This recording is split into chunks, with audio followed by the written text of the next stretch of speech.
Good morning, Mr. Jack from Charting the Markets, and this is the pre-market webinar for the morning of Tuesday, the 3rd of March. My disclaimer, I do this for educational purposes only. I'm here to show a technical analysis with you. I hope you can take some what I'm doing, learn from it, transfer it to your own chance, and I'm not here to shoot trading signals. This is a video for paying subscribers at chartingthemarkets.substack.com. It's published on YouTube after a delay of 24 hours.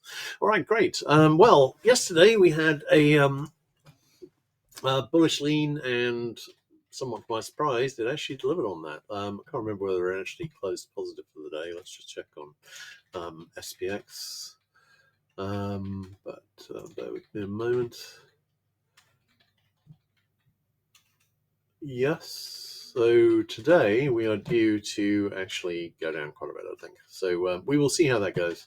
But so far we're down 120 at the time of speaking on ES, and the stats for today were very bearish, and no, 62% bearish, so 51.9.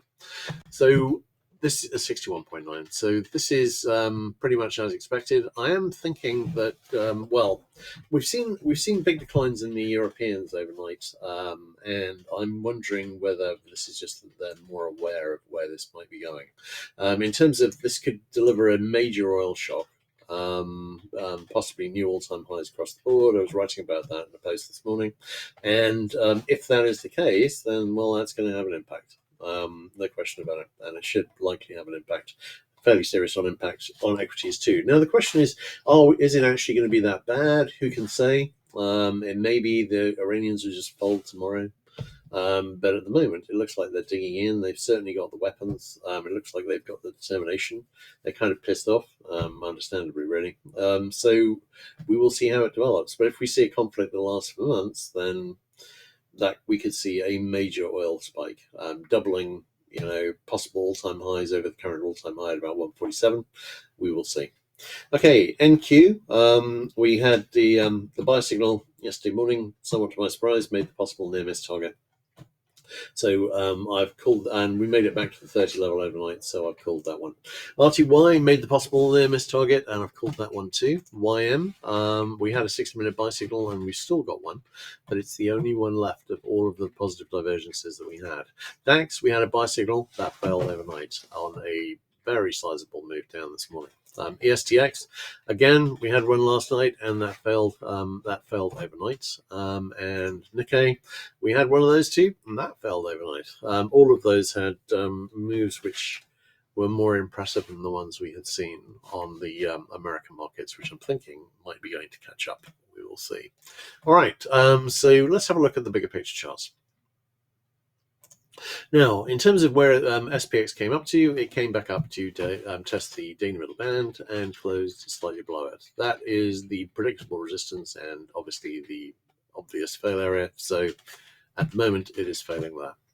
In terms of the Qs came back up and tested the daily middle band as well. Again, likely fail area. Dire, well, Dire's been looking a bit different here, and has actually got considerably lower. It's made it almost to this possible head and shoulder neckline in the 483 area. We will see how that goes. We may be forming a head and shoulders here, but certainly this has been a lot weaker. Could this still be a bull flag forming? Yes, it could. Very much so. So I don't think it's got the greatest trend lines, but it's certainly a very serviceable looking possible bull flag. And I am thinking we could see high retests. You often see those as part of a topping process. But I'm thinking if this Iran thing is going to last more than a few days, particularly as the US doesn't seem to have a clear idea of why it's in there or what it's doing. They're saying they do, but actually Rubio in a speech last night was actually saying that the imminent threat they were looking at was because Iran, they knew Israel was about to attack, and they assumed they'd be attacked in return. That was the imminent threat. Pretty impressive. All right, here we've got a perfect bull flag channel here, and at the moment I am waiting to see whether or not that's going to break, whether that's going to survive the morning. In terms of where YM is looking here, that's a maybe. It might do. We will see. But at the moment, we've got a perfect bull flag channel, which is the sort of thing I was really expecting to form. In terms of the IWM chart, on the daily chart, We got back up and we got slightly over the daily middle band. It's the only one that got over. It's only marginal, and it may well fell back today, and likely will. No divergence really on the others. We shall see how it goes. In terms of a triangle here, well, I've drawn this in, but this could still easily be a bullish triangle. Or if we manage to get below 255.05, this could turn into a more conventional bull flag. But at the moment, these still look more like bull flags than they do anything else. So we'll see. All right, DAX, we're not down. Oh, sure, we are seeing a big move down. So this was a hard break back below the daily middle band, and on Nikkei, back to a test of the daily middle band soon, I think, and we'll see whether or not that breaks down. Hey, George, do you want me to cover equities again at the end, or just you want to watch the bid for that? All right, let's have a look at the DX chart. Okay, DX, we are powering up here. This wedge, got to say this wedge, if it breaks up, sometimes you see these wedges breaking up, then you generally see the broken trend line respected, which obviously we've seen here. So I was saying yesterday, there's maybe breaking up with the target in about the 101 area, and I think that 100.6 to 101 area. So I'm thinking we might be seeing that here. In terms of the other currencies, USD, we had a buy signal, it failed. GBP USD, we had a buy signal, it failed. We've got a bit of divergence here, but we are really waiting to see what's going to happen. But at the moment, this is DX powering up, and of course we've got a larger double bottom here. If it can sustain a lot of trade over 101, we could potentially have a pattern to get us back into about the 104 to 105 area. Does it have the juice to get there? Maybe. We'll see. ZB, we saw a flight to safety here into both gold and bonds, and both of these have been giving most of that back. Possible head and shoulders forming here on ZB. ZN could be a head and shoulders too, in which case that head and shoulders has already broken down. You can see where price is here at the moment, even though the market's not open yet. We will see. Looking at CL, has made a higher high. Now, I wrote a post this morning talking about the possibility we're going to go back and retest the 2022 high at 126, or possibly the all-time high at 147, and talking about the Straits of Hormuz and why the Straits of Hormuz being closed for an extended period could cause a major supply shock that would cause a major squeeze in world markets. We will see. At the moment, this is early days. We haven't even broken up quite over. I think the double bottom resistance here is at 78.32. I'm thinking it's got a pretty good chance of breaking up, and I think it's possible that the Straits of Hormuz are going to be closed for months. It's far easier to close them now. People have got drones now. We've already seen what drones can do against ships, with Ukraine basically wiping out the Black Sea fleet and confining it to port without actually having a navy themselves.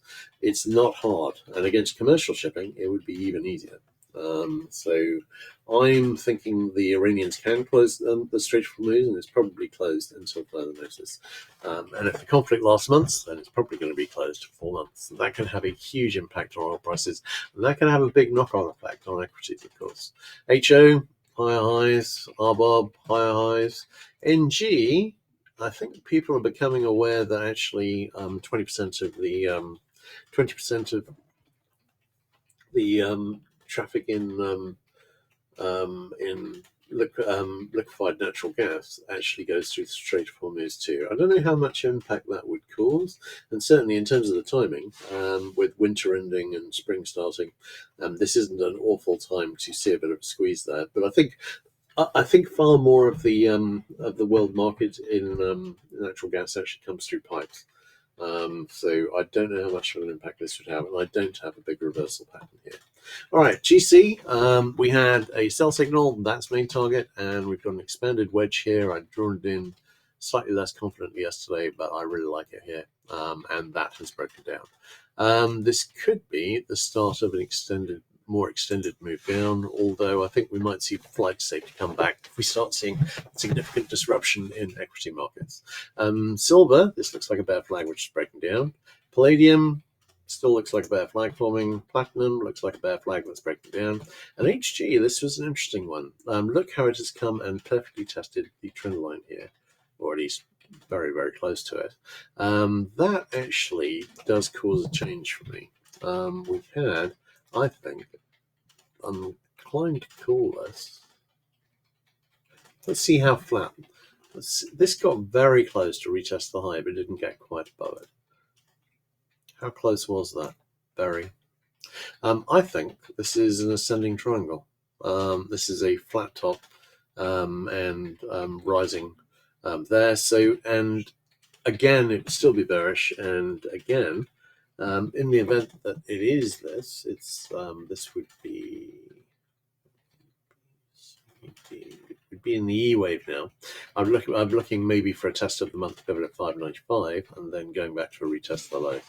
Watching that with great interest. On KC, 60-minute buy signals now reached the possible near miss target, possible double bottom setup. Sugar trying to break up for an IHS here with a target at a retest of the December high. Slightly skeptical about it making it. Sugar's been very, very weak. CC might be seeing a bit of a rally here. We've broken over declining resistance, although that's not really that significant.